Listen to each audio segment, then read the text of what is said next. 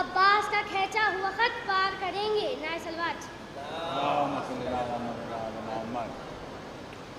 یہ علم پاک رسالت کا سوال لگتا ہے، آل عمران کے گلشن کا سوال لگتا ہے۔ یہ علم پاک رسالت کا سوال لگتا ہے، آل عمران کے گلشن کا سوال لگتا ہے۔ اس کی عظمت میں زمانے کو بتاؤں کیسے، اس کی عظمت میں زمانے کو بتاؤں کیسے، بوضو ہو کے بھی چھونے سے بھی ڈر لگتا ہے، بوضو ہو کے چھونے سے بھی ڈر لگتا ہے۔ نائے سلوات۔ اب اسد صاحب میں قطع پیش کرنا چاہیں گے، ایک نعرہ سلوات۔ کیا نام ہے؟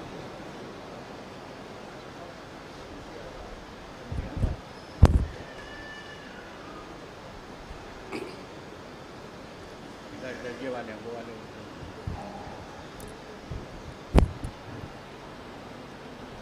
ایک نعرہ سلوات۔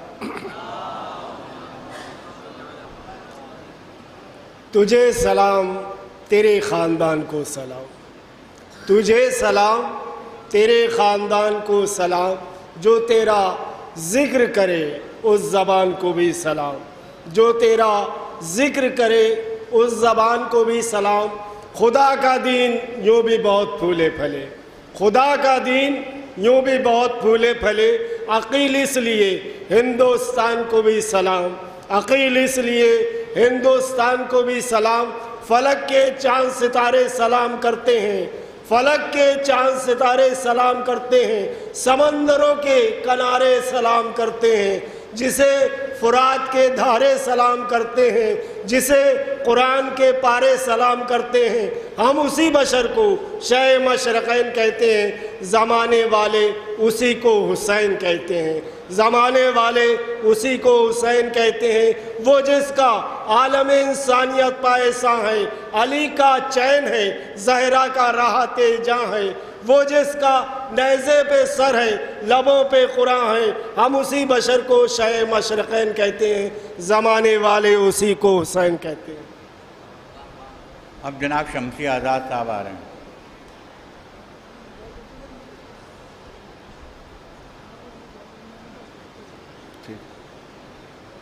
سلام کشا۔ جب سکینہ نے تڑپ کر کے پکارا ہوگا، لاش عباس کا دریا پہ تڑپتا ہوگا، کہ ہیں ابھی ناز اٹھانے کے لیے سب بی بی، باد شبیر ستمگر کا تماچا ہوگا، ابھی سب خیمے ہیں آباد، اجالا بھی ہے، عصر کے بعد اندھیرا ہی اندھیرا ہوگا، شب کے سناٹوں سے گھبرا کے سکینہ نے کہا، علی اصغر میرا اس وقت اکیلا ہوگا،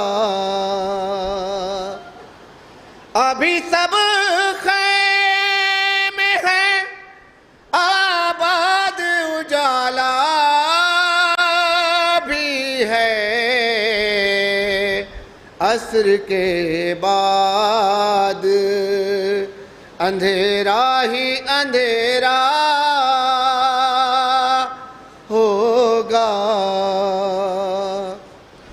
حشر کی دھوپ کا احساس نہیں ہے شمسی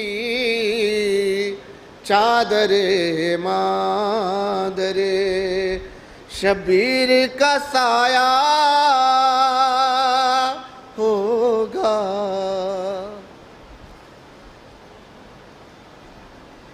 فلک پہ ابھرا محرم کا سوگوار ہلال، بچھا کے فرش ادا کیجئے آپ استقبال. خدا کا شکر ادا کیجئے کہ اس نے ہمیں شریک ماتم و مجلس کیا پھر اب کی سال.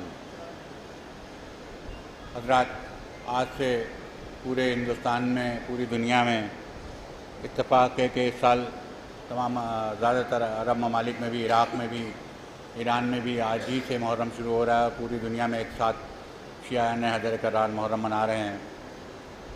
یہ سزا خانے کی خصوصیت یہ ہے کہ یہاں مجلس وقت سے شروع ہوتی ہے. بہت جگہ مجلس میں آپ دیکھتے ہیں کہ مجلسوں میں دیر ہوتی ہے، لیکن لکھنؤ کا اب یہ ٹرینڈ بن گیا ہے اس کی وجہ سے کہ پورے لکھنؤ میں مجلسیں وقت سے شروع ہوتی ہیں. جس پر اعلان ہوتا ہے اسی وقت شروع ہو جاتی ہیں اور عوام کا وقت ضائع نہیں ہوتا، اور جو معصومین تشریف لاتے ہیں وہ بھی مجلسوں میں یہ دیکھنا چاہتے ہیں کہ وقت سے لوگ آئیں.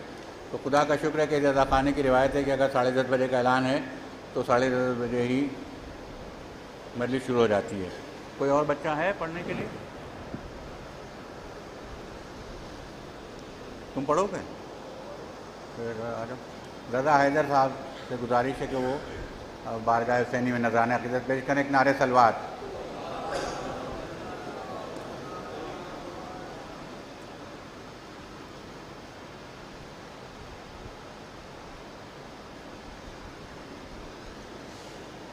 صلوات پڑھیں محمد و آل محمد. صدا یہ آتی تھی زہرا کرن سے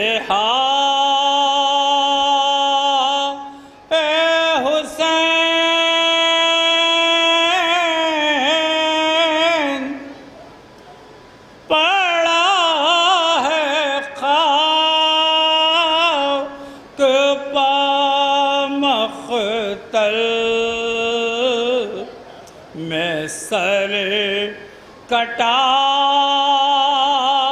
اے حسین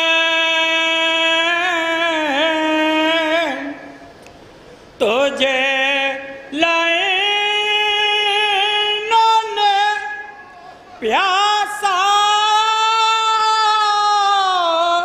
شہید کر ڈالا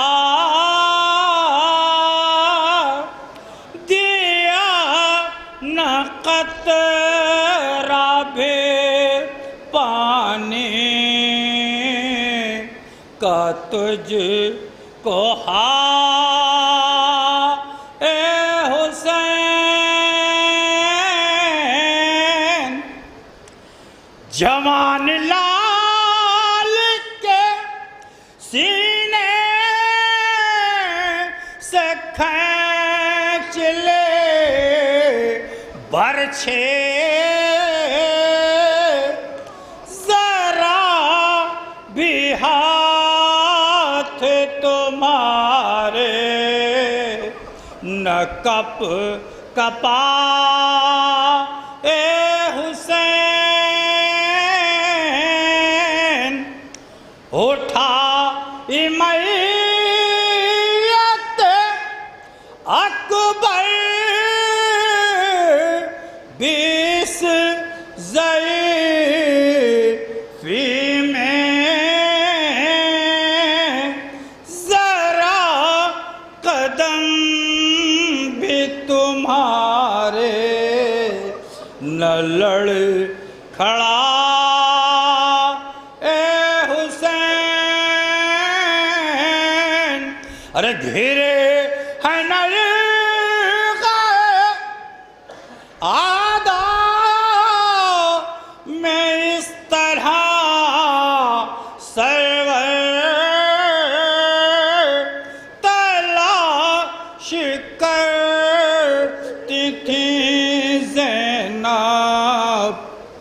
نظر نہ اے حسین، ارے پڑا ہے خاک پر زہرا کے قلب کا ٹکڑا، جگر پاپ نے 72 کے زخم کھا اے حسین، ارے زمین کانپ گئی آسمان لرز اٹھا، تیرے خیام العینوں نے جب جلا اے حسین، صدائے مجلس شروع ہونے میں 1 منٹ کا وقت باقی ہے اور مولانا قلب جواد صاحب اللہ تشریف لانے والے ہیں، مجلس شروع ہوگی۔ حضرات، دنیا بھر میں چاند ہر مہینے نکلتا ہے، فلک پر نکلتا ہے۔ محرم کے چاند کی خصوصیت یہ ہے کہ وہ اذاخانوں میں نکلتا ہے، اذاخانوں میں چاند ابھرتا ہے، ہماری آنکھوں میں چاند ابھرتا ہے۔ کل رات ساری دنیا میں چاند دیکھا گیا اور اس کے ساتھ ہی ساتھ فضا سوگوار ہو گئی، اور آپ نے دیکھا کہ ایران میں بھی کس طریقے سے جہاں سرخ پرچم لہرا رہے تھے وہاں کل سے کالے پرچم لہرانے لگے امام حسین کی یاد میں۔ آپ کی سے محرم جو آیا ہے وہ بہت الگ محرم آیا ہے اور بہت الگ انداز میں آیا ہے۔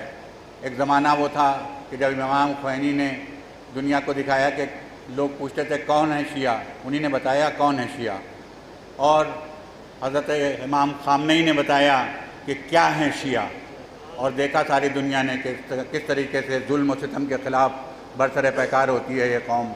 خدا کا شکر ہے کہ ہماری قوم نے فتح پائی، اور اس سال کا محرم ایک نئے انداز سے پوری دنیا میں منایا جا رہا ہے۔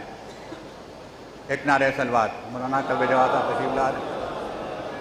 جو لوگ رہ گئے ہیں وہ لوگ کل انشاءاللہ ان کو موقع ملے گا، اور جو بچے ہیں وہ تیار ہو کے آئیں گے جو پڑھنے کے لیے۔ پھر ایک بار نعرہ صلوات۔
فاتحہ۔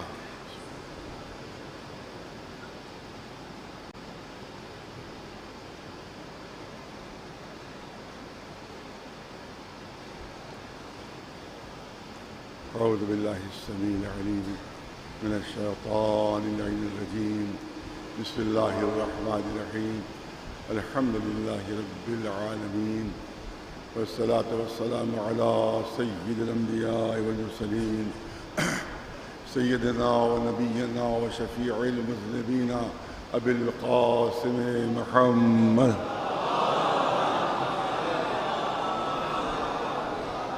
وأهل بيته الطيبين الطاهرين المعصومين. أما بعد، فقد قال الله سبحانه تبارك وتعالى في كتابه المبين وهو أصدق القائلين: يا أيها الرسول بلغ ما أنزل عليك من ربك وإن لم تفعل فما بلغت رسالته والله يعصمك من الناس إن الله لا يهدي القوم الكافرين. صلوات بھیجے محمد وآل محمد.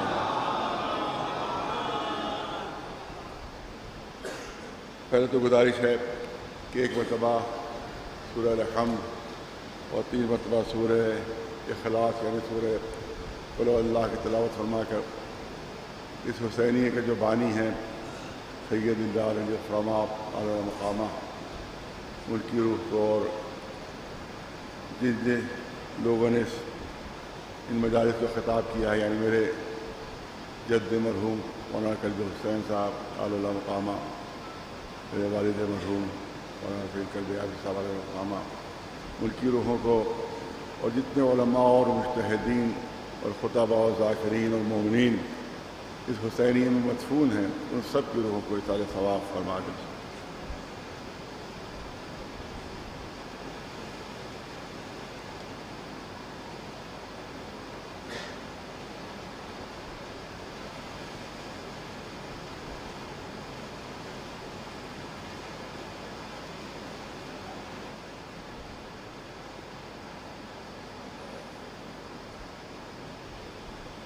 میرا انداز رہا ہے کہ پہلی مجلس میں کچھ تھوڑا سا تذکرہ ان شخصیتوں کا ہوتا ہے کہ جن کے ذریعے سے لکھنؤ میں اور پوری دنیا میں علم پھیلا اور عزاداری قائم ہوئی.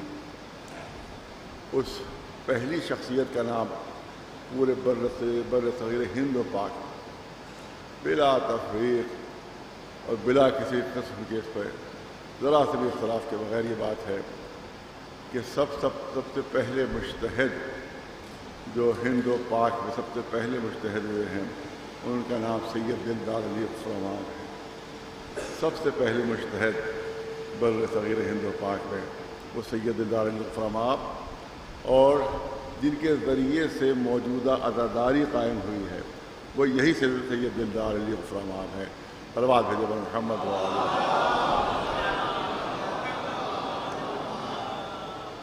اور میں جب قم میں پڑھتا تھا تو پہلے بزرگوں سے سنا تو تھا، لیکن جب میں بالکل ابتدا میں جب میں قم میں گیا تو شاید 6 مہینے سال بھر شاید گزرے ہوں گے کہ ایک شخصیت مجھ سے ملنے آئی وہاں اور انہوں نے اپنا تعارف کرایا کہ وہ آیت العظمہ بحر العلوم مہدی بحر العلوم کے خانوادے سے تعلق ہے. یہ بالکل ابتدا کی بات ہے، یعنی گئے مشکل سے 6 مہینے سال بھر ہوا ہوگا. تو انہوں نے کہا میں آیت العظمہ بحر العلوم مہدی بحر العلوم کے خانوادے سے تعلق رکھتا ہوں اور ہمارے خانوادے میں ایک روایت چلی آ رہی ہے، میں آپ کو بیان کرنا چاہتا ہوں. لیکن ہم لوگ پہلے بیان کرتے رہتے تھے مگر اب اس کی زبانی ہم سن رہے ہیں کہ جس کے جد کا واقعہ ہے، جن کے جد کا واقعہ ہے ان کی زبانی یہ واقعہ ہم سن رہے ہیں. اور میں نے خود انہیں نے آ کے بیان کیا کہ میرے جد آیت اللہ بحر العلوم وہ یہ امام حسین کے روضے میں وہ درس دیتے تھے. پہلے جو روضوں کے اندر درس ہوا کرتا تھا، مسجدوں میں درس ہوا کرتا تھا، امام باڑوں میں درس ہوتے تھے، کوئی الگ سے مدرسے بڑے بڑے قائم نہیں تھے. وہ زمانے کی بات ہے، تو 200-250 سال پہلے کی بات. کہا کہ وہ میرے جد جو ہے وہ درس دے رہے تھے اور آپ کے جد سید دلدار علی فرما ان کی مجلس درس میں شریک تھے، یعنی ایک شاگرد کی حیثیت سے ان کے مہدی بحر العلوم فرما آپ کے استاد رہے. تو درس میں شریک تھے کہ یکایک ہمارے جد درس دیتے دیتے رک گئے. کون کہہ رہا ہے؟ یہ خانوادہ بحرالعلوم کی ایک شخصیت خانوادہ کی وہ مجھ سے بیان کر رہی ہے کہ میں آپ کو ایک روایت بیان کر رہا ہوں جو ہمارے خاندان میں چلی آ رہی نسل بعد نسل، کہ جب وہ رک گئے اور رک کر انہوں نے کہا کہ میں نے اس لیے روک دیا یہاں کے پر کہ تم سب کے سب، اور خود بھی تعظیم کے لیے کھڑے ہو گئے، تم سب کے سب تعظیم کے لیے کھڑے ہو جاؤ کیونکہ امام زمانہ زیارت کے لیے آ رہے ہیں۔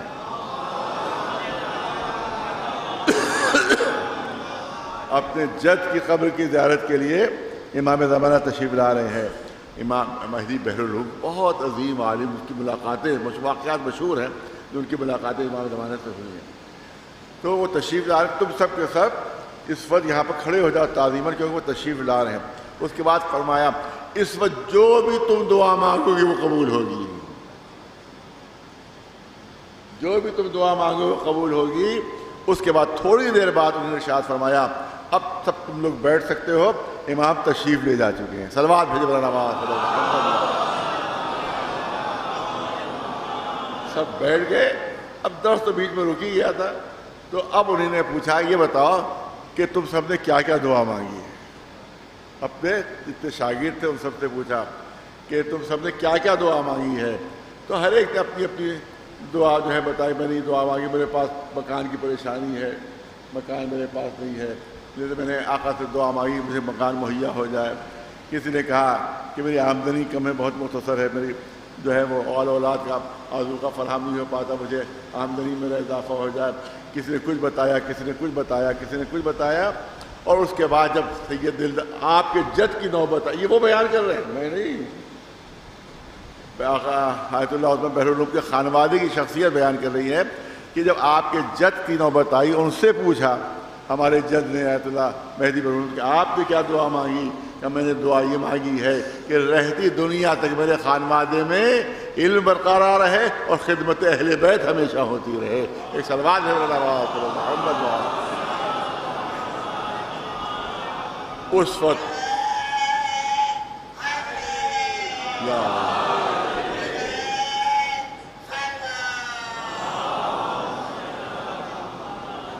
تو انہی نے مجھ سے بیان کیا، کہا کہ ہمارے یہاں بھی یہی روایت موجود ہے جو آپ بیان فرما رہے ہیں۔ ہمارے آبا و اجداد نے یہ روایت بیان کی ہے کہ یہی ہوا تھا کہ جس وقت خطبے کے نیچے یہ دعا مانگی انہوں نے، تو اس وقت آیت اللہ بحرالعلوم نے سب کو کہا کہ تم سب کی دعائیں قبول ہوئی ہیں اور یہ دلدار فرما آپ کی دعا بھی امام نے قبول کر لی ہے اور قبولیت کی سند دے دی ہے۔ صلوات بھیجو محمد۔ تو اس کا مطلب ہے کہ خدمت اہل بیت اور علوم دینیہ کی خدمت کرنا یہ اس خاندان اجتہاد کا طر امتیاز رہا ہے، اور الحمدللہ وہ سلسلہ باقی ہے، اور امام نے وعدہ فرمایا تا قیام قیامت باقی رہے گا۔ ایک صلوات بھیجو محمد۔ یہی وجہ ہے کہ ماشاءاللہ اب مجھے نہیں معلوم پورے دنیا میں جناب الخلماء کی اولادیں پھیلی ہوئی ہیں، اور میں تو سمجھتا ہوں کہ 6-7 ہزار سے زیادہ ان کی اولادیں اس وقت پوری دنیا میں ہوگی، تو سب کے سب انہی کی نسل سے۔ اور ظاہر ہے کہ میں تو اس صف میں نہیں آتا ہوں، لیکن الحمدللہ ہمارے خاندان میں ایک سے ایک بڑا عالم اس وقت بھی موجود ہے۔ ایک صلوات بھیجو محمد۔ اور میں نے کچھ اشعار پڑھے تھے اس سے پہلے، میں چاہتا ہوں آج یاد دہانی ہو جائے کہ عزاداری جو قائم ہے موجودہ، وہ بھی سید دلدار علی فرما بھی کی وجہ سے عزاداری قائم ہے، کیونکہ پہلے سب کے سب تقیے میں رہتے تھے شیعہ، اور عزاداری بھی الگ سے قائم نہیں تھی، یہاں تک کہ پورے ہند، لوگ مبالغہ سمجھیں گے لیکن تاریخ ہے، پورے ہندوستان میں کہیں بھی شیعہ جماعت نہیں ہوتی تھی، پورے ہندوستان میں کہیں شیعہ جماعت نہیں ہوتی تھی۔ لوگ کہتے ہیں لکھنؤ سے پہلے حیدرآباد میں شیعہ حکومت قائم ہو گئی، لکھنؤ سے پہلے قائم نہیں تھی۔ لوگ کہتے ہیں وہاں تو شیعہ حکومت تھی، تو وہاں جماعت کیا نہیں ہوتی تھی شیعہ؟ نہیں، وہاں بھی نہیں ہوتی تھی، شیعہ نماز پڑھتے تھے لیکن امام پڑھانے والا اہل سنت ہی ہوتا تھا۔ پوری جو قطب شاہی خاندان جو حیدرآباد میں ان کی حکومتی شیعہ تھے، مگر ان کی بھی ہمت نہیں ہوتی تھی کہ کسی شیعہ عالم کو آگے کھڑا کر دے اور اس کے پیچھے سب نماز پڑھے۔ سنی عالم دین نماز پڑھاتا تھا، اس کے پیچھے تمام شیعہ پڑھتے تھے، پہلی مرتبہ جو شیعہ جماعت قائم ہوئی ہے وہ لکھنؤ میں قائم ہوئی ہے، اور پہلا امام جماعت جو تھا سید دلدار علی خرما علیہ رحمت ہے۔ ایک صلوات اسی طرح سے نماز جمعہ بھی نہیں ہوتی تھی، نماز جمعہ جو یہاں قائم ہوئی ہے وہ انہی سید دلدار علی خرما علیہ رحمت نے پہلی مرتبہ قائم کی ہے، اور اس کے تمام تاریخی ثبوت موجود ہے۔ یہاں پر ثبوت تو نہیں پیش کر سکتے، ان کتابوں میں اور تاریخ میں تمام چیزیں موجود ہیں۔ اور اسی طرح جو آج عزاداری ہم کو نظر آ رہی ہے، یہ تمام رسوم عزا یہ سب انٹروڈیوس کیے ہوئے ہیں سید دلدار علی خرما بھی کے ذریعے سے۔ یہ جو آپ ذوالجناح نظر آتا ہے یہ پہلے نہیں تھا، یہ جو آپ کو تابوت نظر آتے ہیں یہ پہلے نہیں تھے، یہ جو علم نظر آتے ہیں یہ پہلے نہیں تھے۔ پہلے اسی طرح سے عزاداری ہوتی جس طرح سے اہل سنت آج آپ چلے جائیں وہاں مہانگری کربلا، تو جس انداز سے وہاں عزاداری ہوتی پہلے بھی یہاں شیعوں میں ویسی عزاداری ہوتی تھی۔ آج کی جو موجودہ عزاداری کی شکل جو پوری دنیا میں پھیلی ہوئی ہے وہ انٹروڈیوس کروائی تھی سید دلدار علی خرما علیہ الرحمٰن نے۔ ایک صلوات بھی نواز محمد۔ اسی لیے ہمارے خاندان کے شاعر کا تخلص بھی شاعر تھا، شاعر لکھنوی۔ ان کے کچھ اشعار میں نے اس سے پہلے سنائے تھے، میں چاہتا ہوں وہ بھی آپ کے سامنے۔ یہ 80 سال پہلے کے اشعار ہیں جو ان کہتے کہ 150 سال سے یکساں ثمر افشاں یہ باغ، خاندانی اتحاد کے لیے کہہ رہے ہوں کہ 150 سال سے یکساں ثمر افشاں یہ باغ، بزم و ساقی تو بدلتے رہے بدلانہ ایاغ۔ ایاغ معنی ساغر کے ہیں، ایاغ معنی پیالے کے ہیں۔ بزم و ساقی تو بدلتے رہے بدلانہ ایاغ، نہ کبھی اپنے پرایوں سے دبے اپنے دماغ، نہ کبھی اپنے پرایوں سے دبے اپنے دماغ، اور روشنی لیتے رہے میرے چراغوں سے چراغ۔ ایک صلوات بھیج روشنی لیتے رہے میرے چراغوں سے چراغ، کیونکہ اس کے بعد جو بھی علم پھیلا ہے وہ انہی دلدار علی خرما کے ذریعے سے، ان کی اولاد کے ذریعے سے علم پھیلا ہے کہ روشنی لیتے رہے میرے چراغوں سے چراغ۔ یہ بھی کہہ دوں کہ شرف میرا رہے گا کب تک، یہ بھی کہہ دوں کہ شرف میرا رہے گا کب تک، آئے آواز بلا فضل اعضاء میں جب تک۔ ایک صلوات بھی محمد۔ یہ بھی ہسٹری، اس کے بھی پیچھے ہسٹری ہے کہ بعد جو اس زمانے کے اہل بیت کے دشمن تھے انہی نے اذان کے اوپر مقدمہ دائر کر دیا تھا انگریزوں کے زمانے میں، اور یہ کہا تھا یہ جو بلا فضل کہا جاتا ہے یہ ختم کر دینا چاہیے، اس سے ہماری دلاداری ہوتی۔ بلا فضل کیسے؟ ہم خلیفہ مانتے ہیں، علی کو بلا فضل نہیں مانتے، اور یہ اذان میں بلا فضل کہتے ہیں، لہذا اس کو ختم کر دینا چاہیے۔ مقدمہ دائر کیا، انہی کے پوتے تھے دلدار علی خرما کے پوتے جناب شمس العلماء آیت اللہ ابراہیم تھے، انہی نے یہی بلا فضل کا مقدمہ انگریزوں کی عدالت میں جیتا ہے، اور یہ کہا ہے کہ ہمارا جزء ایمان ہے، اس کو ہم نہیں چھوڑ سکتے۔ اور انگریز جج نے فیصلہ شیعوں کے حق میں دیا تھا، اس وقت سے یہ آواز بلا فضل کی افغان میں آواز گونج رہی ہے، اسی لیے کہا کہ یہ میں کہہ دوں کہ شرف میرا رہے گا کب تک، آئے آواز بلا فضل اعضاء میں جب تک۔ ایک صلوات محمد۔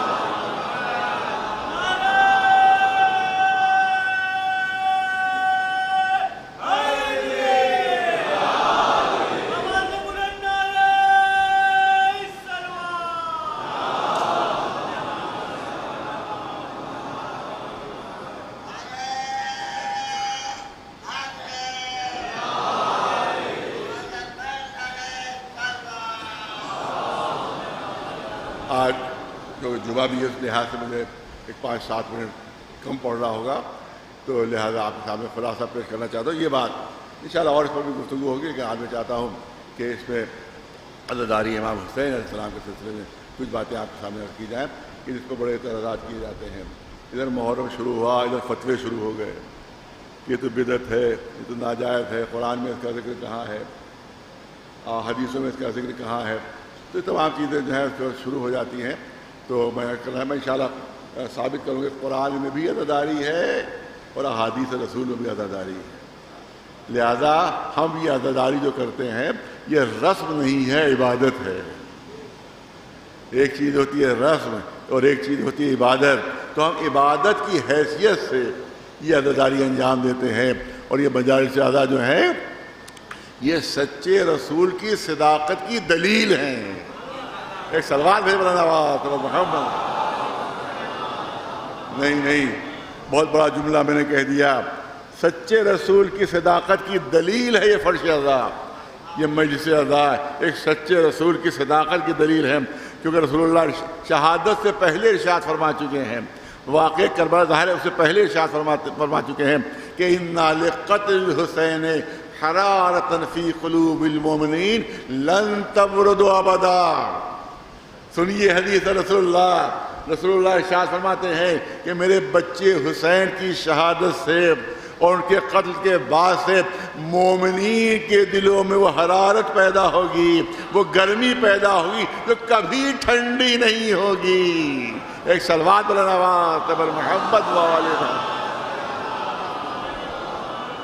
تو یہ مجلس سے ہمارے ایمان کا ثبوت ہے، یہ ہمارے ایمان کی دلیل ہے کہ رسول نے ارشاد فرمایا مومنین کے دلوں میں. ارے توجہ رہے، لفظ مومنین استعمال کیا ہے کہ مومنین کے دلوں میں وہ حرارت پیدا ہو جائے گی جو کبھی ختم نہیں ہوگی، جو دشمن اعضاء ہے سمجھ لیجئے کہ وہ اپنے وہ بے ایمان ہونے کا اعلان کر رہا ہے. ایک صلوات بھیجے محمد، کیونکہ ایمان کی شرط لگا دی ہے کہ مومنین کے دلوں میں جو حرارت پیدا ہوگی وہ کبھی ختم نہیں ہوگی. اس کا مطلب یہ ہے یہ فرش اعضاء نہیں ہے، یہ ماتم نہیں، یہ مجلسیں نہیں ہے، بلکہ ایک سچے رسول کی صداقت کی دلیل ہے. ایک صلوات بھیج محمد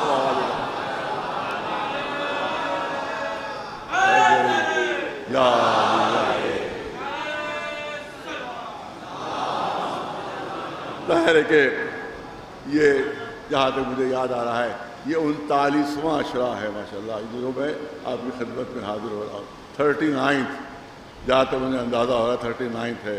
میرے دادا نے 40 عشرے پڑھے تھے، میرے والد نے 23 عشرے پڑھے تھے، میرے والد نے 23 عشرے پڑھے تھے یہاں، میرے دادا نے 40 پڑھے تھے، اور میرے الحمدللہ 39واں یہ عشرہ ہے. دعا مانگیے کہ اللہ توفیق عطا فرمائے یہ عشرہ کم از کم مکمل ہو جائے، اور انشاءاللہ 39واں عشرہ اس کے بعد اگر زندگی اور حیات رہی تو پھر آپ کی خدمت میں حاضر ہوں گے. صلوات بھیجے پر محمد. تو لہذا جو تھا وہ سب کچھ میں حاضر کر چکا ہوں آپ کے سامنے. جو کچھ تھا ذہن میں وہ سب پڑھ چکا، جو کچھ تھا سینے میں سب کچھ حاضر کر چکا ہوں. لہذا اب ظاہر ہے کہ کوئی بالکل نئی بات تو عرض کرنا بہت مشکل ہے، لیکن جو اہم چیزیں انشاءاللہ وہ آپ کی خدمت میں پیش کروں گا. جو عزاداری کو بدعت کہا جاتا ہے، بدعت نہیں ہے، سنت انبیاء ہے. بدعت نہیں ہے، سیرت انبیاء ہے. یہ عزاداری سیرت انبیاء ہے، یہ سنت انبیاء ہے. یہ رونا بدعت نہیں ہے بلکہ یہ انبیاء کی سیرت ہے. یہ آنسو بدعت نہیں ہے بلکہ رسولوں کی سیرت ہے.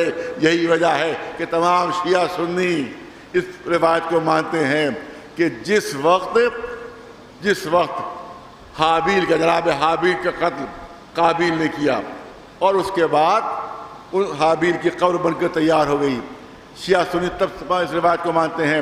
تو اب سیرت یہ تھی جناب آدم کی کہ روز صبح کو اپنے بیٹے کی قبر پر جاتے تھے.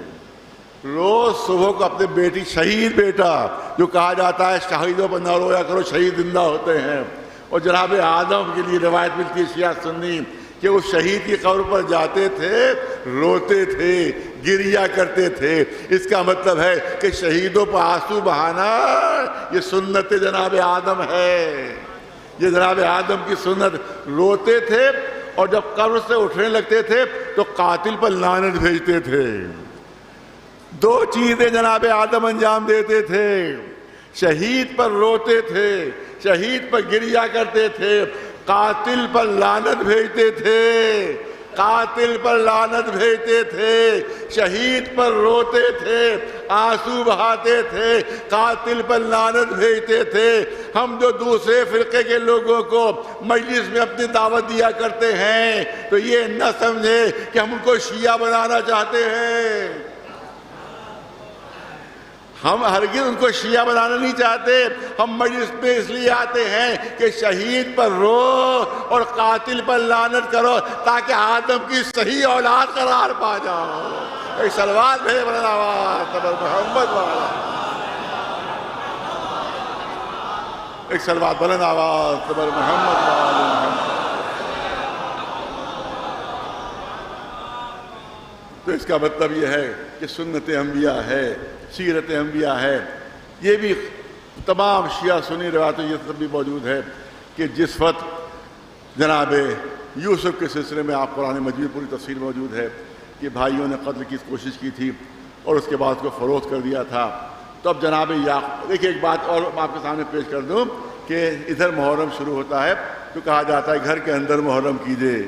یہ سڑک پر آپ جلوس کو نکال رہے ہیں، یہ پبلک میں آپ کو ماتم کر رہے ہیں. ارے ماتم کرنا ہے، ماتم گھر کے اندر ہوا کرتا ہے، لہذا آپ ہماروں کے اندر ماتم کیا کیجیے، گھروں کے اندر ادا کیا کیجیے. یہ جلوس کیسے، یہ سڑک پر ماتم کیسا، یہ سب کے سامنے گریا کیسا، یہ عزاداری سب کے سامنے کیسی ہے. تو آئیے آپ کے سامنے واقعہ بیان کر دوں کہ کون ماتم کرتا ہے مجمع میں اور کون روکتا ہے.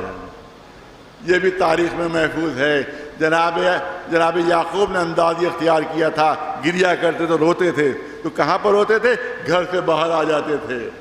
اور جہاں کے اوپر قافلے گزرتے تھے وہاں کے اوپر بیٹھ کر یوسف کے اوپر گریا کرنے تھے اور کہتے تھے کہ دیکھو یہ وہ ہیں کہ جن نے مجھ پر ظلم کیا ہے، میرے بچے کو مجھ سے چھڑا دیا ہے. تو پہلے تو یوسف کے بھائیوں نے روکا جناب یعقوب کو، آئیے گھر کے اندر چلیے. گھر کے اندر یہ کہا آپ یہاں کے اوپر راستے کے اوپر ماتم کیوں کر رہے ہیں؟ یہاں کے اس سے تو ہماری بڑی بدنامی ہو رہی ہے. آپ کہتے ہیں فلاں نے ظلم کیا، فلاں نے ظلم کیا، جس سے ہماری بڑی بدنامی ہو رہی ہے. گھر کے اندر چل کر آپ ماتم کیجئے. آپ کے سڑک پر ماتم کرنے سے، راستے پر ماتم کرنے سے ہماری بدنامی ہو رہی ہے. اس کا مطلب ہے کہ جن کو اپنی بدنامی کا ڈر ہوتا ہے وہی کہتے ہیں اندر ماتم کیا کرو، باہر ماتم نہ کیا کرو. اس کا مطلب یہ ہے کہ یقیناً کوئی جرم میں شریک ہے تو نہیں چاہتا کہ اس کا جرم دنیا کے سامنے افشا ہو. ایک صلوات بھیجو محمد والے.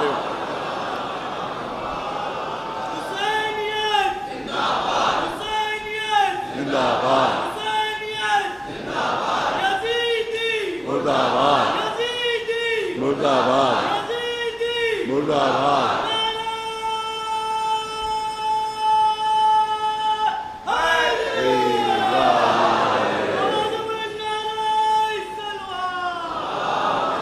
جناب یعقوب نے انکار کر دیا کہ نہیں، میں یہیں راستے کے اوپر جہاں قافلے گزر رہے ہیں وہیں پر روؤں گا بھی اور ظالموں پر لعنت بھی کروں گا، ظالموں پر لعنت بھی کروں گا، آنسو بھی بہاؤں گا، ظالموں کو لعنت بھی کروں گا. تو جب نہیں ہٹے باپ تو انہیں طریقہ یہ اختیار کیا، آگے کھڑے ہو جاتے تھے اور آنے والے جانوروں سے کہتے تھے کہ دیکھو ایک شخص ہے جو وہاں پر بیٹھا رو رہا، اس کی طرف توجہ نہ کرنا، اس کی طرف نہ دیکھنا کیونکہ خواہ وہ رویا کرتا ہے.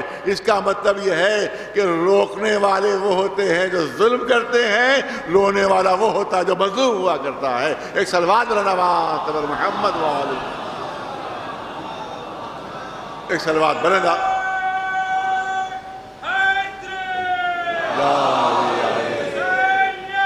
زندہ باد، زندہ باد، مردہ باد، مردہ باد.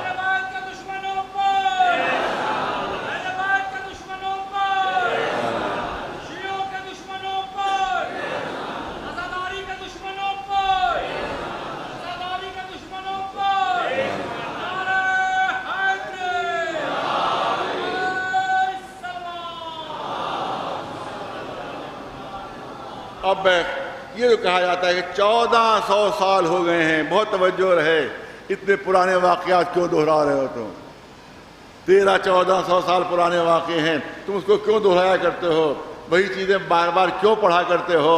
آئیے قرآن سے ثبوت دیں اس بات کا، قرآن سے دلیل دیں کہ قرآن مجید اعلان کر رہا ہے کہ کُلًّا نَقُصُّ عَلَيْكَ أَنبَاءَ الرُّسُلِ بِمَا نُثَبِّتُ فُؤَادَكَ. اے رسول، ہم رسولوں کو آپ کے قصے اس لیے سناتے ہیں، پہلے انبیاء کے واقعات اس لیے سناتے ہیں تاکہ آپ کا دل مضبوط ہو جائے. ارے توجہ رہے، اللہ فرما رہا ہے کہ ہم اس لیے واقعات انبیاء کے آپ کو سناتے ہیں ہم اس لیے رسولوں کے واقعات آپ کو سناتے ہیں تاکہ آپ کا دل مضبوط ہو جائے، اور یہ سارے واقعات حق ہیں، اور ذکر موعظۃ وذکر للمؤمنین، ان واقعات میں مومنین کے لیے نصیحت بھی ہے اور یاد دہانی بھی ہے۔ یہ سورہ ہود کی 120 نمبر آیت ہے۔ توجہ، ایک صلوات ہے نواز پر محمد وآل محمد۔ ہم اس لیے دیکھیں اعلان ہو رہا، کہا جاتا ہے 1400 سال پرانے واقعے کیوں دہرا رہے ہو بار بار، کیوں بار بار دہرا رہے ہو؟ رسول سے اللہ کہہ رہا ہے یہ پرانے واقعات، یہ پرانے رسولوں کے واقعات، یہ پرانے انبیاء کے واقعات ہم آپ کے سامنے اس لیے دہرا رہے ہیں تاکہ آپ کا دل مضبوط ہو جائے۔ اور یہ واقعات میں حق ہے، اور یہ واقعات میں ہیں جو مومنین کے لیے نصیحت بھی رکھتے ہیں، ان کے لیے یاد دہانی بھی رکھتے ہیں۔ اس کا مطلب یہ ہے یہ پرانے واقعات اس لیے دہرائے جاتے ہیں کہ سننے والوں کے دل مضبوط ہو جائے، وہ مظالم کا مقابلہ کر سکیں، وہ بڑی بڑے طوفانوں کے سامنے تھم سکیں۔ یاد رکھو کہ اگر یہ کربلا کا واقعہ نہ ہوتا، اگر حسین کی شہادت نہ ہوتی، اگر حسین نے کربلا کے میدان میں یہ ثبات قدم پیش نہ کیا ہوتا اور بار بار ہم اس کو دہرا نہ رہے ہوتے تو آج ایران کو فتح نہ ہوتی، آج ایران کو کامیابی نہ ہوتی۔ آج رہبر ایران اعلان کر رہا ہے کہ ہم کو جو کچھ بھی ملا ہے وہ حسین کے تصدق میں ملا ہے۔ ایک صلوات بھیجے نواز محمد وآل۔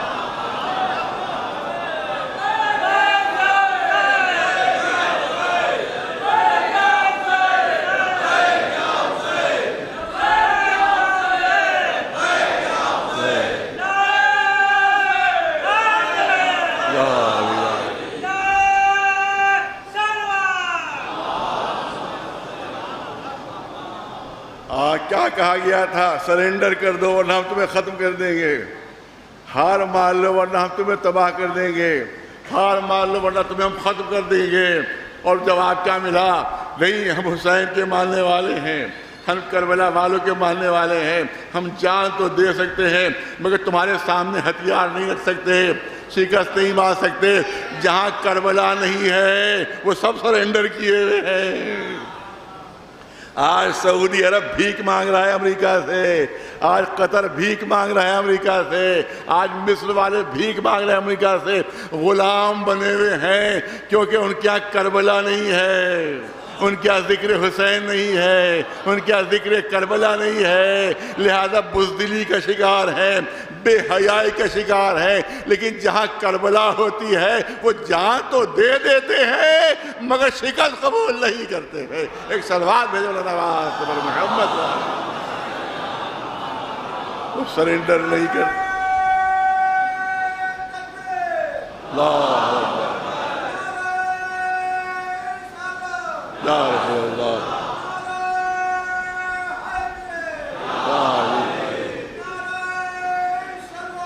اللہ صلی اللہ۔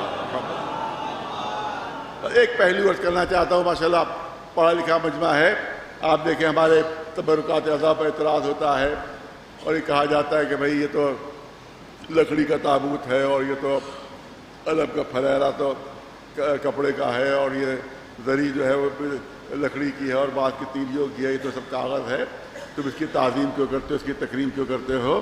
تو آپ یاد رکھیں، میں نے کبھی عرض کیا تھا، بہت پہلے عرض کیا تھا، ہو سکتا ہے یہاں جو بچے ہیں اور جوان موجود ہیں ہو سکتا ہے کہ ان کے ذہن میں بات نہ رہی ہو، لیکن بہت اہم پہلو جو آپ تک پہنچنا ضروری ہے کہ کسی چیز کی قیمت جو ہوتی ہے وہ اس کی مادیات سے نہیں ہوا کرتی ہے، بلکہ ہر چیز کی قیمت معنویت سے ہوا کرتی ہے۔ معنویت بنیاد ہوتی ہے قیمت کی، مادیت بنیاد نہیں ہوا کرتی۔ اس کے لیے بہت مثالیں اور بے شمار مثالیں، 2-3 مثالیں آپ دیکھیں کہ ایک لوہے کا ٹکڑا ہے جو 1 من کا ہے، 1 من لوہے کا ٹکڑا ہے جس کو اٹھانا کمزور آدمی اٹھا نہیں سکتا، 1 من لوہے کا ٹکڑا ہے۔ اور ایک ہے سونے کا چھوٹا سا ٹکڑا جو ایک بچہ اپنی ہتھیلی پر اٹھائے ہوئے ہے، جو اپنی ہتھیلی پر لیے ہوئے ہے۔ یہ بتائیے کس کی قیمت زیادہ ہے؟ کس کی قیمت زیادہ ہے؟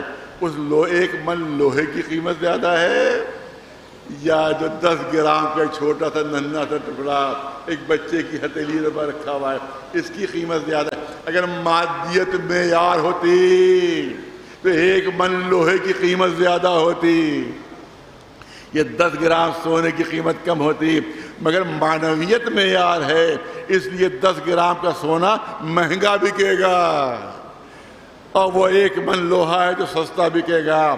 آپ دیکھ لیں آج کے تو نوٹوں میں روز تبدیلی ہوا کرتی ہے، لیکن اس سے پہلے جب میں نے مثال دی تھی تو معلوم 500 روپے کا نوٹ چھوٹا تھا اور 100 روپے کا نوٹ بڑا تھا۔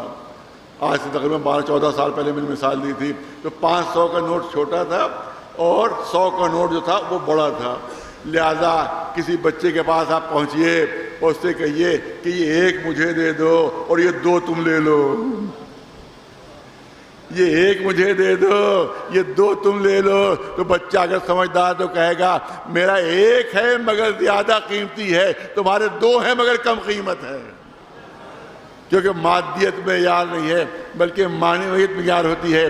اسی طرح سے آپ بہت توجہ رہے مثال کے اوپر، آپ دیکھیں ہم راستے میں جا رہے تھے، دیکھا کہ راستے میں ایک پتھر پڑا ہوا تھا، وہ پتھر اٹھا کے میں نے دور اچھال دیا اس کو، تھوڑی دور اور آگے بڑھے تھے ایک پتھر اور تھا، میں نے یہ کیا کہ اس پتھر کو اٹھا کر سڑک کے کنارے نصب کر دیا، سڑک بہت توجہ رہے، سڑک کے کنارے اس کو نصب کر دیا۔ ایک صاحب میرے ساتھ تھے، انہوں نے کہا بھائی یہ کیا چیز، وہ بھی پتھر یہ بھی پتھر، ایک پتھر کو آپ نے سامنے سے ہٹا کر دور پھینک دیا اور ایک پتھر سڑک پہ پڑا ہوا تھا آپ نے اس کو نصب کر دیا۔ تو میں نے کہا دونوں پتھر تھے مگر معنویت پہ فرق تھا، ارے توجہ ہے، پتھر دونوں مگر معنویت پہ فرق تھا۔ ایک پتھر جس کو دور ہٹایا وہ راستے کا پتھر تھا، بہت توجہ رہے، وہ راستے کا پتھر تھا، آنے جانے والوں کو اذیت پہنچا رہا تھا، راستہ روک رہا تھا، لہذا وہ راستے سے ہٹانے کے لائق تھا، دور پھینکنے کے لائق تھا، مگر جس کو میں نے نصب کر دیا یہ راستہ بتانے والا پتھر تھا، اس کے ذریعے سے راستہ بتایا جا رہا تھا، تو اگر یہ مقام سے ہٹ جائے تو دوبارہ مقام پر لانے کے لائق ہے۔ یہ نہ دیکھو مادیت ایک ہے، یہ دیکھو معنویت میں کیا فرق ہے۔ ایک صلوات بھیجو محمد نہیں اس سے بہتر مثال دینا چاہتا ہوں، حج کی مثال آپ کے سامنے، وہاں دیکھیں کہ میں تو تقریباً 6 مرتبہ حج سے مشرف ہو چکا ہوں، اب انہوں نے وہاں پر بورڈ تبدیل کر دیے ہیں۔ سب سے پہلے 96 میں نے جب حج کیا تھا تو وہاں بورڈ لگے تھے کہ چھوٹا شیطان، منجھولا شیطان اور بڑا شیطان، اردو میں لگے، عربی میں لگے ہوئے تھے لیکن اردو میں جو بورڈ لگے ہوئے تھے وہ یہی تھے کہ چھوٹا شیطان، پھر منجھولا شیطان، پھر بڑا شیطان۔ اب انہیں جبرا اس کو لگا دیا، وہ بدل دیا ہے، کیونکہ اتنا ذاکروں نے اس پر پڑھا کہ آخر میں بورڈ تبدیل کرنے پر مجبور ہو گئے کہ وہاں 3 شیطان ہیں جن پر پتھر مارا جاتا ہے، 3 شیطان، پہلا شیطان، دوسرا شیطان، تیسرا شیطان، ان کے اوپر پتھر مارے جاتے ہیں، یہاں تک کہ جب پتھر ختم ہو جاتے ہیں تو جوتے چپلیں چلنے لگتی ہیں، اور جب وہاں سے حاجی واپس آتے ہیں تو ہزاروں لاکھوں چپلوں کے ڈھیر وہاں پر ہوتے ہیں جو ان پر مارے جاتے ہیں، اور کچھ نہیں ہوتا تو لوگ تھوکتے ہیں ان کے اوپر، لہٰذا 3 پتھر ہیں، بے عزتی ہو رہی ہے، پتھر مارے جا رہے ہیں، تھوک رہے ہیں، جوتے چپلیں اس پر چل رہی ہیں۔ جب 3 پتھروں کی اچھی طرح سے بے عزتی کر چکے، اب جو کعبے کے قریب آئے تو چوتھا پتھر ملا، اب جو کعبے کے قریب آئے تو اب چوتھا پتھر ملا، وہاں جوتے چپلیں چل رہی تھیں، وہاں ڈھیلے مارے جا رہے تھے، وہاں تھوکا جا رہا تھا، یہاں دوڑ مچی، کون پہلے چومتا ہے، کون پہلے پیسہ دے دیتا ہے، لہذا چومنے کے لیے دوڑ مچ رہی ہے، لوگ ایک دوسرے کو کچلے دے رہے ہیں، ہم پہلے بوسہ دیں گے، ہم پہلے چومیں گے، ارے پتھر تو وہ بھی تھے، پتھر یہ بھی، ارے وہاں اتنی بے عزتی کیوں یا اتنی تعظیم کو، تو ہر ایک کہے گا پتھر تھے 3 مگر شیطان کی طرف منسوب تھے، لہذا بے عزتی کے لائق یہ ایک پتھر ہی ہے مگر اللہ کی طرف منسوب ہے، لہذا چومنے کے لائق ہے۔ ایک صلوات بھیجو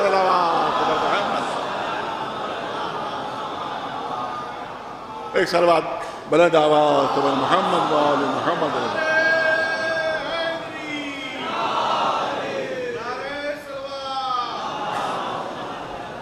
اور یہی غلطی شیطان نے کی ہے، جس وقت جناب آدم کے لیے اعلان ہوا کہ ان کو سجدہ کرو، قرآن میں موجود ہے۔ شیطان نے کیا جواب دیا تھا؟ شیطان نے کہا تھا کہ میں کیسے اس کے سامنے سر جھکا دوں، یہ تو مٹی سے بنا ہے، یہ تو مٹی سے بنا ہے، میں کیسے اس کے آگے سر جھکا دوں؟ میں آگ سے بنا ہوا ہوں، میں اس سے بلند ہوں، میں اس سے افضل ہوں۔ تو جانتے ہیں کہ کیا حشر ہوا تھا؟ اس کا بلب سے نکال دیا گیا تھا، آج تک لعنت ہو رہی ہے۔ کیوں؟ کیونکہ اس نے مادیت کو بنیاد بنایا تھا، معنویت کو بنیاد نہیں بنایا تھا۔ توجہ چاہوں گا پڑھے لکھے مجمع کی۔ شیطان کی غلطی کیا تھی؟ بہت بڑا موحد تھا، اللہ کا ماننے والا تھا، اللہ کا ماننے والا تھا، سجدے کرنے والا تھا، لیکن اس نے جو اجتہاد کیا اس میں وہ اجتہاد اس کا غلط تھا۔ اس نے مادیت کو بنیاد بنایا، یہ مٹی سے بنے ہوئے اور میں آگ سے بنا ہوا ہوں، لہذا میں اس سے بلند ہوں۔ اس کا مطلب یہ ہے کہ غلطی شیطان نے یہ کی تھی کہ مادیت کو بنیاد بنایا تھا، معنویت کو بنیاد نہیں بنایا تھا۔ کیونکہ اگر معنویت دیکھا جائے تو معنویت میں مٹی افضل ہے اور آگ کمتر ہے، کیونکہ آگ میں اگر دانہ ڈال دو گے تو جل بھن کر راکھ ہو جائے گا، اگر مٹی کے ثبوت کرو گے تو ایک دانے کو 1000 دانوں میں تبدیل کر دے گی۔ اس کا مطلب یہ ہے کہ معنویت کے لحاظ سے آگ سے مٹی افضل ہے، معنویت کے لحاظ سے آگ سے مٹی افضل ہے۔ تو جو غلطی شیطان نے کی تھی وہی غلطی آج کے ملا بھی کیا کرتے ہیں کہ تعزیے کی مادیت تو دیکھتے ہیں، معنویت نہیں دیکھتے، علم کی مادیت تو دیکھتے ہیں، معنویت نہیں دیکھتے۔ تو جو حشر شیطان کا ہوگا انشاءاللہ ان ملاؤں کا حشر بھی وہی ہوگا۔ ایک صلوات بھیجے محمد۔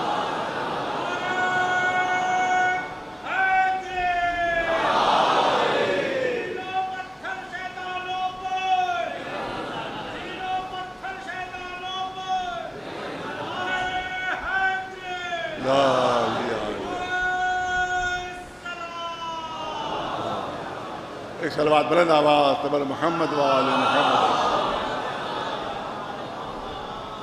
تو اس کا مطلب یہ ہے کہ یہ جو ہم بوسہ دیتے ہیں کپڑے کو بوسہ نہیں ہے۔ بہت توجہ رہے، بات کو مکمل کرنا چاہتا ہوں۔ یہ جو بوسہ دیتے ہیں یہ کپڑے کو بوسہ نہیں ہے۔ ہم یہ بوسہ دیتے ہیں یہ لکڑی کو بوسہ نہیں دیتے۔ یہ جو ہم چومتے ہیں یہ لکڑی کو نہیں چومتے، کاغذ کو نہیں چومتے، مادیت کو نہیں چومتے ہیں، معنویت کو بوسہ دیتے ہیں، معنویت کو بوسہ دیتے ہیں۔ یہ علم کے کپڑے کو نہیں چومتے، یہ ہم زینب کی دعاؤں کو چومتے ہیں، زینب کی تمناؤں کو چومتے ہیں، ماں تعزیے کو نہیں چومتے، بلکہ یہ منسوب ہے اس روزے سے کہ جس کی وجہ سے آج اسلام بھی موجود ہے، آج دین بھی موجود ہے۔ صلوات بلند آواز محمد وآلہ۔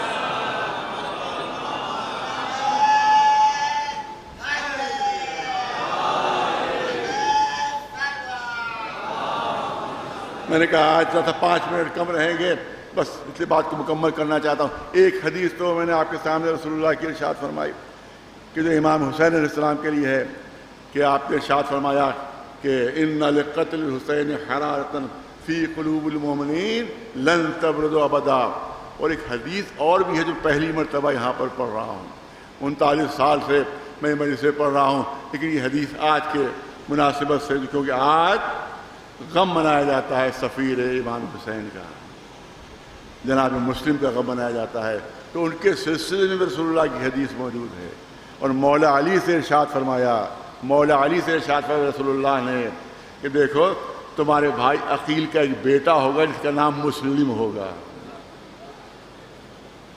جس کا نام یہ بھی حدیث جناب مسلم کے اس سے اہمیت اندازہ کیجئے، جناب مسلم کی اہمیت کا اندازہ کیجئے کہ رسول اللہ شہادت سے پہلے، پیدائش سے پہلے جناب مسلم کی وہ اعلان فرما رہے ہیں کہ تمہارے بھائی عقیل کا ایک بیٹا مسلم ہوگا جو کوفے میں تنہا ہوگا، اس کا کوئی مددگار نہ ہوگا، اس کو انتہائی بے دردی سے شہید کیا جائے گا، یہاں تک کہ اس کا کوئی ماتم کرنے والا نہ ہوگا، اس کا کوئی دفن کرنے والا نہیں ہوگا، اس کو کوئی نماز پڑھنے والا نہیں ہوگا۔ تو یاد رکھو کہ اللہ ملائکہ کو بھیجے گا، ملائکہ کو بھیجے گا، وہ ملائکہ اس کی نماز جنازہ پڑھیں گے، اس بے وطن کی نماز جنازہ ملائکہ پڑھیں گے اور ملائکہ ہی اس کو دفن کریں گے اور اس کے بعد قیامت تک اس کے اوپر آنسو بہائے جاتے رہیں گے. جس طرح سے ایمان یہ ہے عظمت جناب مسلم، یہ شرف جناب مسلم، اس طرح سے رسول اللہ نے امام حسین کے لیے حدیث ارشاد فرمائی ہے، وہ اسی سے ملتی جلتی حدیث جناب مسلم کے لیے بھی ملتی ہے. جو میدان جو کوفے میں ہے تو پوری مسجد خالی تھی، مسجد میں کوئی موجود نہیں تھا. جناب مسلم مسجد سے باہر نکلے، چاروں طرف جا دیکھتے ہیں ہر طرف دروازے بند ہیں، ہر طرف دروازے مقفل ہیں، کوئی بھی دروازہ کھولنے پر تیار نہیں، کوئی بھی مسلم کو پناہ دینے پر تیار نہیں ہے. جناب مسلم بے کسی کے عالم میں کوفے کی گلیوں میں گھوم رہے ہیں. پیاس کی شدت کی شدید پیاس محسوس ہوئی. روایت کہتی ہے کہ ایک دروازے پر جا کر چوکھٹ پر بیٹھ گئے. اس عالم میں بیٹھے روایت کہتی ہے کہ دونوں ہاتھ کونیوں جو ہے کونیاں جو تھیں وہ زانوؤں پر تھیں، دونوں کونیاں زانوؤں پر تھیں اور دونوں ہتھیلیوں میں اپنا چہرہ لیے ہوئے تھے. اس طرح سے جناب مسلم چوکھٹ پر بیٹھے ہوئے تھے. یہ گھر ایک مومنہ کا ہے. جیسے اس نے چوکھٹ پر ہٹ محسوس کی، اس نے دروازہ کھولا، دیکھا کہ مسافر بیٹھا ہوا ہے. کیا بات ہے؟ پیاسا ہوں، اگر پانی پلا سکتی ہو تو آپ پانی پلا دیجئے. مومنہ طوا نام کی اس نے پانی پیش کیا. اس کے بعد پانی پینے کے بعد بھی جناب مسلم وہیں پر بیٹھے ہوئے ہیں. کہا کہ اے مسافر جلد سے جلد چلے جاؤ، کیونکہ ابن زیاد کا حکم ہے کہ کوئی باہر نہیں نکلنا چاہیے. اگر تم کو فوج والوں نے دیکھ لیا تو تم گرفتار ہو جاؤ گے، تمہیں اذیت پہنچائی جائے گی، لہٰذا جلد سے جلد اپنے گھر چلے جاؤ. جناب مسلم اسی طرح سے بیٹھے ہوئے. ایک دو مرتبہ جب طوا نے دہرایا تو اب جناب مسلم سر اٹھا کر کہتے ہیں اے مومنہ تو بار بار کہہ رہی ہے گھر چلا جاؤ، جس کا کوئی گھر نہ ہو وہ کہاں جائے. طوا نے گھبرا کر کہا ارے آخر آپ ہیں کون ہے؟ کہا میں مسلم ابن عقیل ہوں. یہ سننا تھا. وہ مومنہ تڑپ گئی، اے آقا پہلے کیوں نہیں بتایا؟ مجھ سے گستاخی ہو گئی، اتنی دیر سے آپ میری چوکھٹ پر بیٹھے ہوئے، جلدی سے گھر کے اندر آ جائیے. اندر لے گئی. اس کا شوہر جو تھا وہ ابن زیاد کے دربار میں نوکر تھا. یہ بار بار اس کو حجرے میں جو جاتے دیکھا تو آخر میں وہ پوچھتے مجبور ہو گیا کیا بات ہے کہ تم بار بار ایک حجرے کے اندر کیوں جا رہی ہو؟ اس نے چھپانا چاہا لیکن اس نے کہا نہیں کوئی بات ضرور ہے. آخر اس نے قسم دلائی کہ قسم کھاؤ جو بات کہہ رہی ہوں میں تو کسی سے بیان نہیں کروں گا. اس نے کہا قسم کھاتا ہوں. کہا مسلم میرے گھر میں پناہ گزین ہوئے ہیں. دیکھو کسی سے بتانا نہیں، کسی سے ذکر نہ کرنا. وہ ملعون لالچ میں آیا تھا کہ بہت بڑا انعام معین تھا. گیا اور ابن زیاد سے کہا کہ میرے ہی گھر میں مسلم پناہ لیے ہوئے ہیں. 500 سپاہیوں کا دستہ جناب مسلم کی گرفتاری کے لیے بھیجا گیا. جیسے گھوڑوں کی ٹاپوں کی آواز سنی جناب مسلم تلوار ٹیک کر اٹھے، چاہتے تھے باہر نکلیں. مومنہ نے دامن تھاما. اے آقا آپ گھر کے اندر محفوظ ہیں، گھر کے اندر رہیے، آپ گھر کے اندر محفوظ ہیں.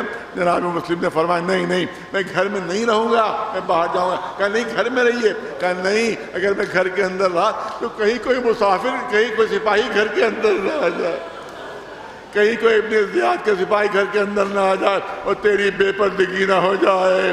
مجھے گوارا نہیں ہے کہ میری وجہ سے کسی مومنہ کی بے پردگی ہو جائے. اے مسلم آپ کو گوارا نہیں کہ کسی مومنہ کی بے پردگی ہو. یہی کوفہ ہوگا جہاں آپ کی بہنیں بے پردہ بے چادر بازار میں لائی جائے گی. ہاں زدارو جناب مسلم باہر نکلتے ہیں. 500 کا دستہ تھا، سب کو شکست دے دی، سب ہار گئے، سب نے فرار اختیار کیا. سردار لشکر نے پھر پرچہ بھیجا کہ اور مدد بھیجی جائے. 500 کا لشکر پھر آتا ہے، اس کو بھی شکست ہوئی. پھر پرچہ بھیجا کہ اور لشکر بھیجا جائے.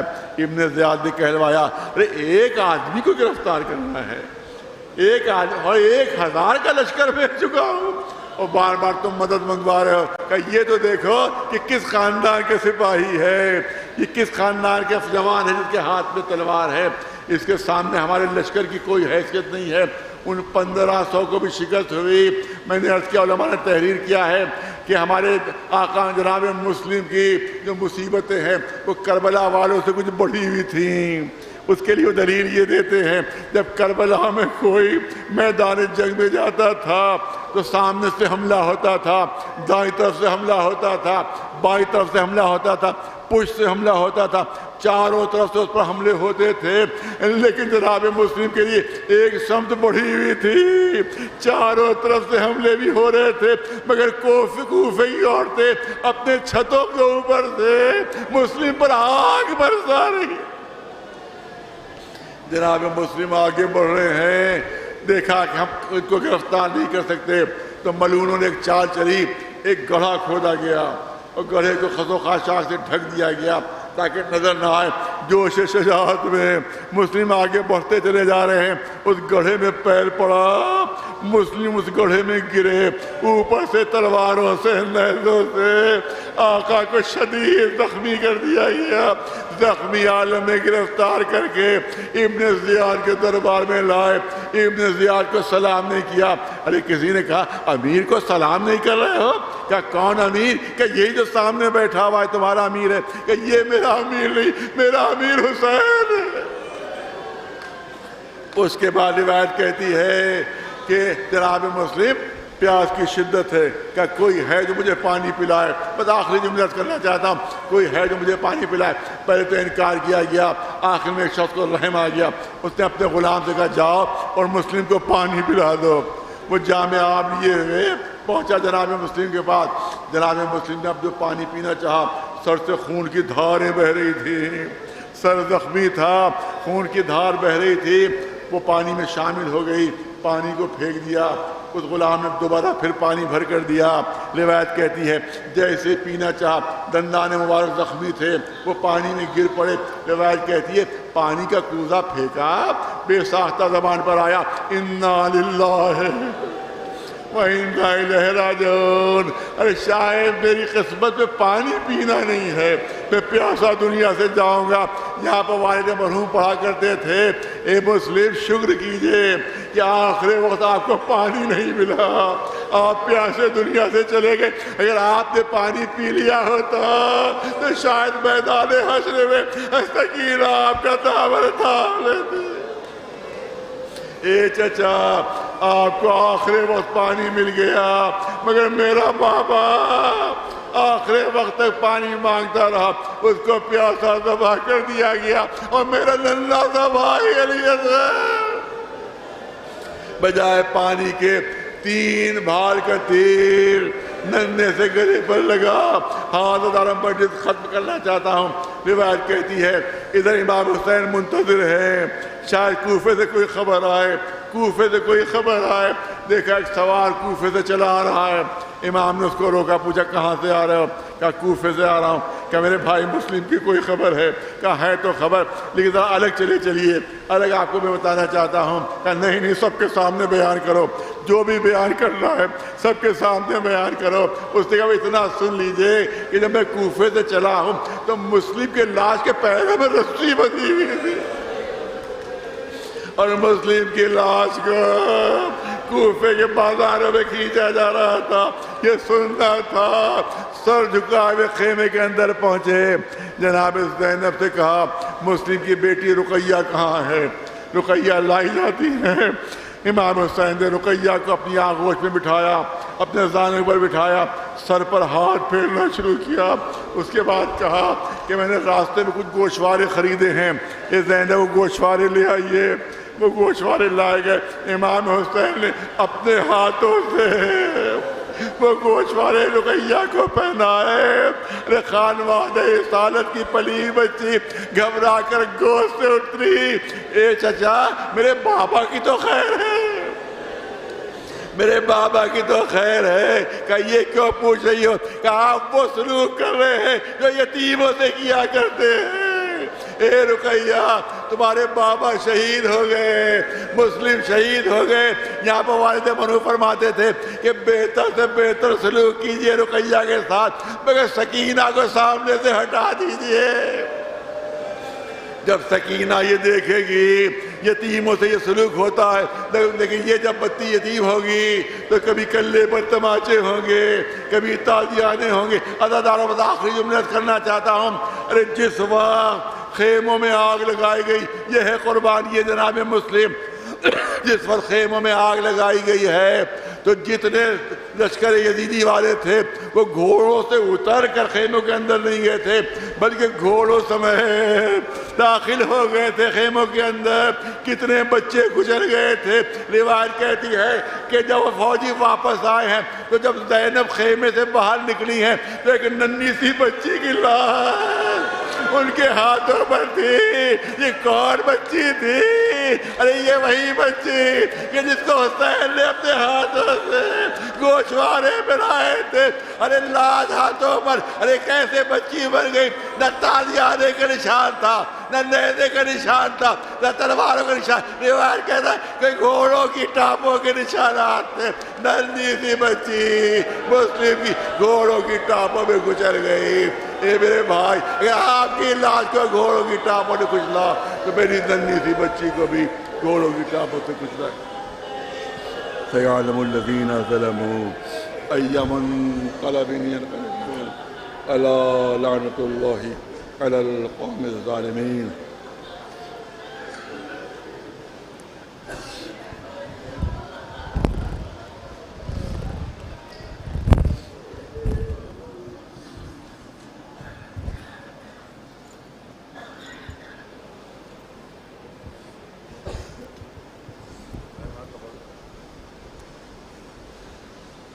السلام عليك يا أبا عبد الله. السلام عليكم لله. السلام عليك يا أمير المؤمنين وابن سيد الوسيين. السلام عليك يا فاطمة الزهراء سيدة نساء العالمين. السلام عليك ورحمة الله وبركاته.